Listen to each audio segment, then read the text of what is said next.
tempat krematorium.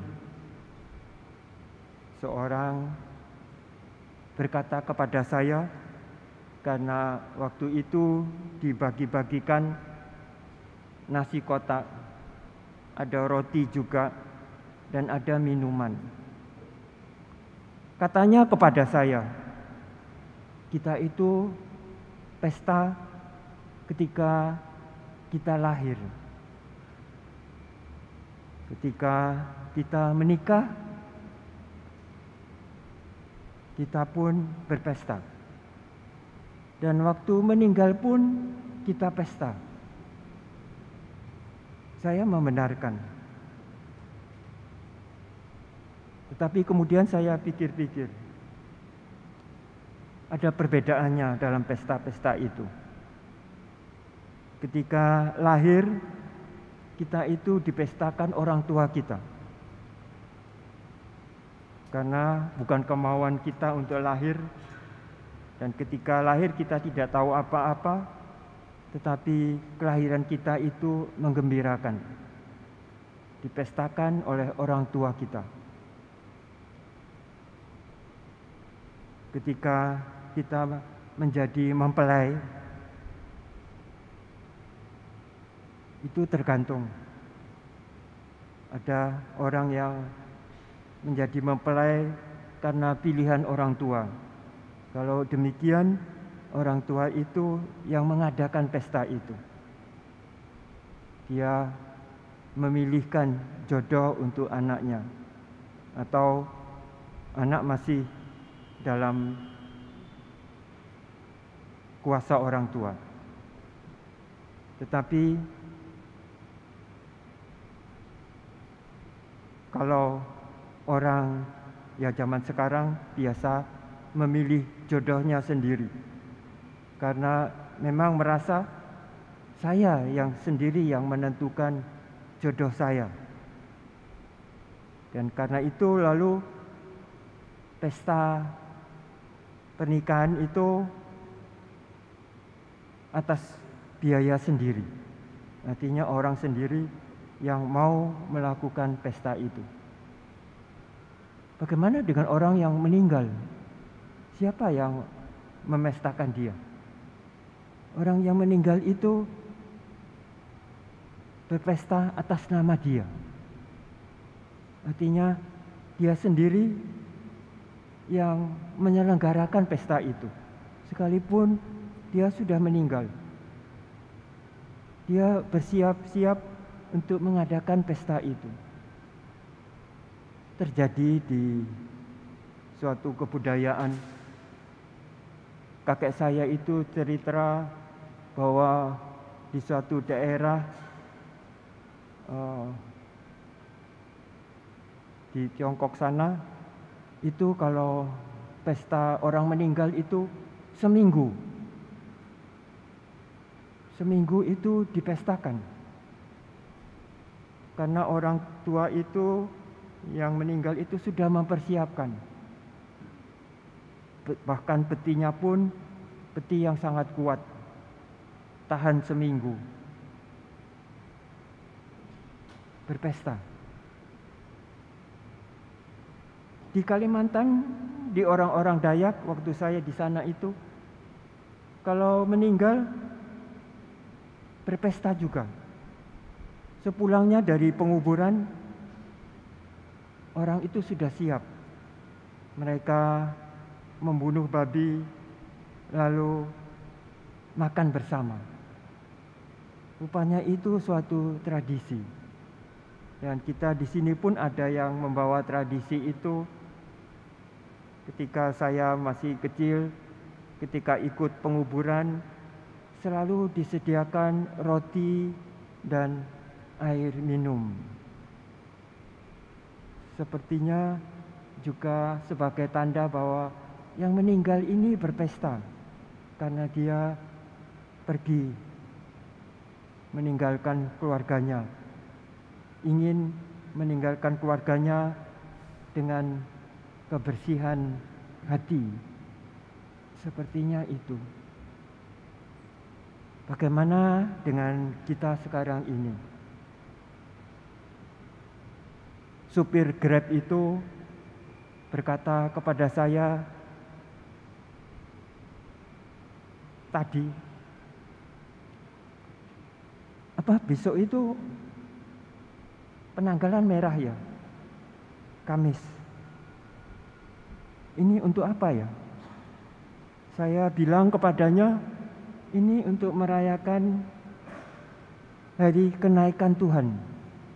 Gereja dengan negara juga meresmikan bahwa besok itu penanggalan merah, diresmikan sebagai hari untuk merayakan kenaikan Tuhan ini.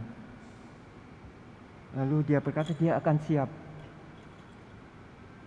Lalu dia tanya, iya, kalau hari Natal kelahiran juga penanggalan merah.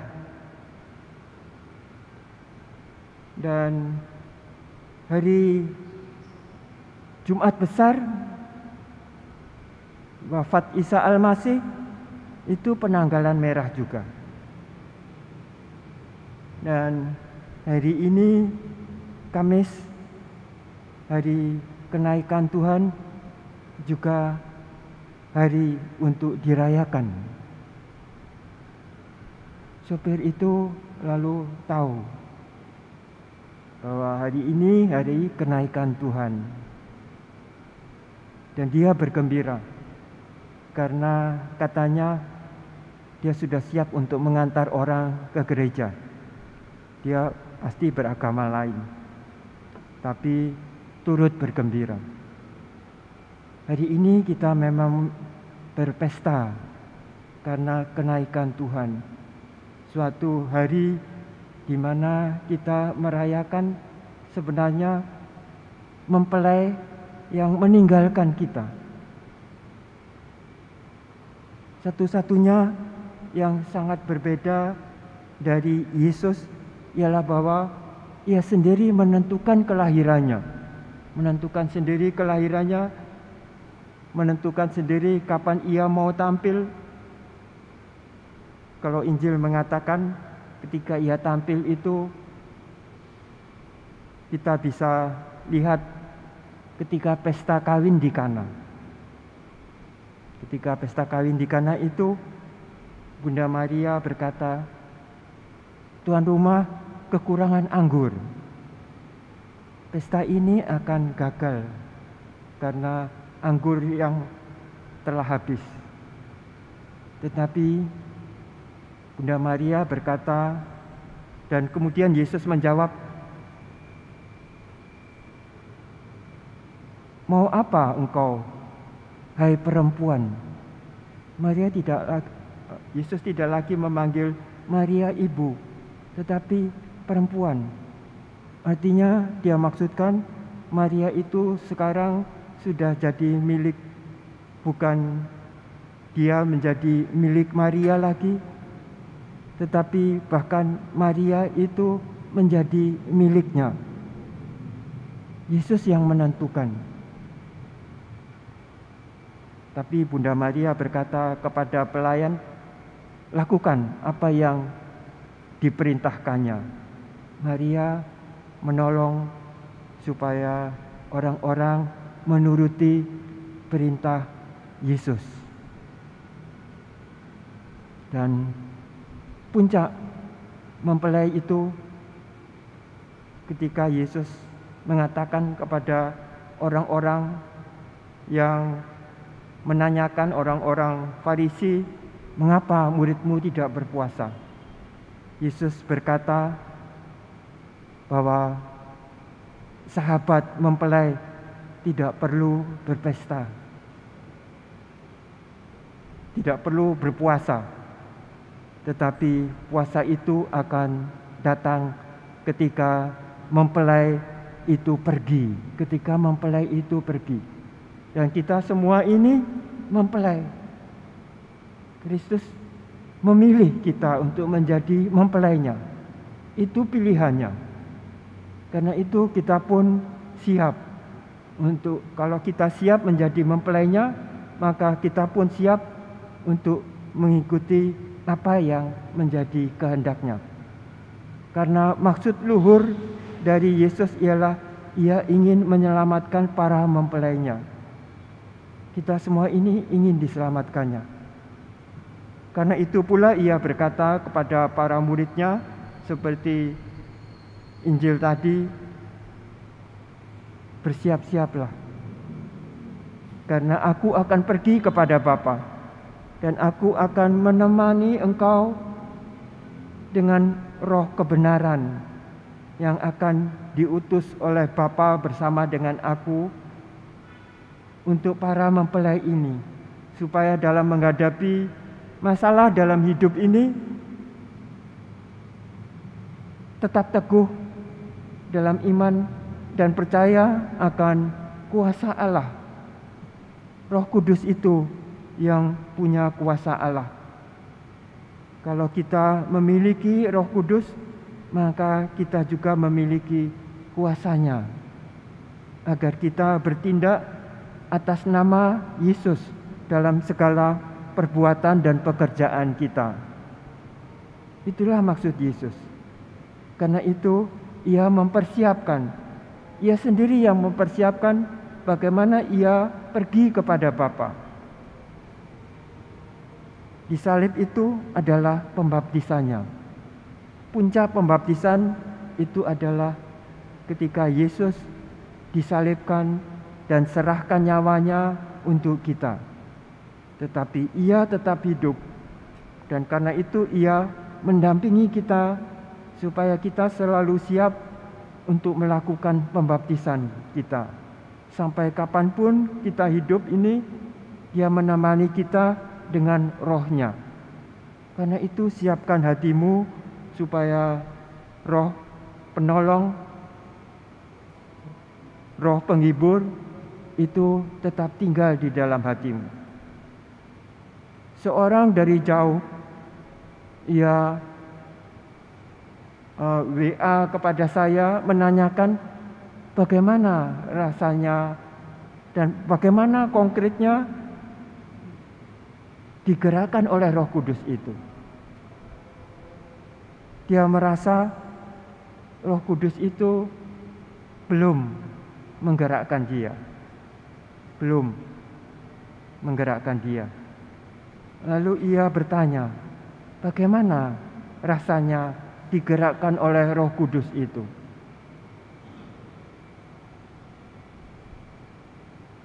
Seperti yang dikatakan oleh Paulus pada umat di Efesus itu. Kita tahu perjuangan Paulus untuk menjadikan umat di Efesus, di Korintus, di Filipi itu selalu menghadapi tantangan. Ditolak, diejek, dihina. Di Athena dia dianggap bukan apa-apa karena mewartakan tentang Yesus yang bangkit, yang akan menghakimi dunia ini. Kebangkitan itu sulit untuk dipercaya oleh orang-orang yang belum mau mengerti. Apalagi kenaikan ke surga. Siapa dia itu? Orang imam-imam mengatakan dia itu orang Nazaret. Ibu bapaknya kita kenal. Mengapa kita harus percaya kepada dia? Itu ahli-ahli Taurat. Betapa sukar untuk percaya akan kebangkitan. Karena satu-satunya yang mendahului semua orang untuk bangkit ialah Yesus ini, Yesus Kristus. Dan yang naik ke surga, Dia yang menentukan.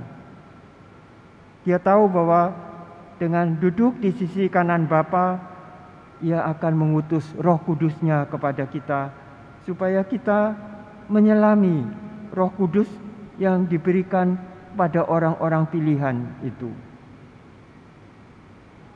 Roh Kudus itu. Paulus kepada umat di Athena itu berkata, lihatlah pemandangan alam, langit dan bumi ini. karena di sana itu orang percaya kepada dewa-dewa. Dan Paulus resah dan mengatakan, pandanglah dunia ini. Siapa yang menciptakan? Bagaimana mungkin berhala-berhala, patung-patung itu dapat berbuat seperti itu? Dan Sang Pencipta itu datang ke dunia ini.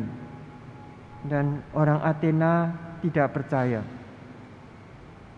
Dan karena itu tidak digerakkan oleh Roh Kudus. Tetapi para murid yang percaya kepadanya merasa bersyukur karena ketika Yesus naik ke surga sambil dia memberkati. Dalam Injil tadi Lukas menggambarkan kenaikan Tuhan itu sambil Tuhan memberkati dan naik ke surga. Terangkat naik. Mengapa surga itu naik, terangkat? Karena kita pun kelak akan terangkat dan naik martabat kemanusiaan kita. Karena kita menjadi manusia-manusia yang ilahi. Kita manusia-manusianya Allah. Allah yang mau agar anak-anak manusia menjadi anak-anak Allah juga. Dan itu ditentukan sebagai orang-orang pilihannya. Mari kita percaya akan hal ini. Kita digerakkan. Apa yang menjadi kegemaranmu? Itu juga karena gerakan Roh Kudus. Apapun yang kamu kerjakan dan kamu perbuat, entah itu sebagai kegemaran, hobi, atau sebagai sesuatu yang kamu senangi, entah itu sebagai penulis, entah itu sebagai penonton sepak bola, atau sebagai apapun, ketika kamu mengerjakannya dengan sepenuh hati, karena tahu ini kegemaran itu pemberian Allah, maka kamu percaya juga bahwa kamu digerakkan. Ketika hatimu tertarik untuk mendengarkan sabda Allah dan mengikuti perintahnya, kamu itu digerakkan oleh Roh Kudus. Ketika kamu mengetahui bahwa kebenaran tentang sabda Allah, bahwa sabda Allah itu memberi kekuatan, maka kamu memperolehnya. Kuasa Roh Kudus itu. Karena kita, kalau dulu kita dimiliki oleh Tuhan, maka sekarang Tuhan juga memberikan kepunyaannya kepada kita.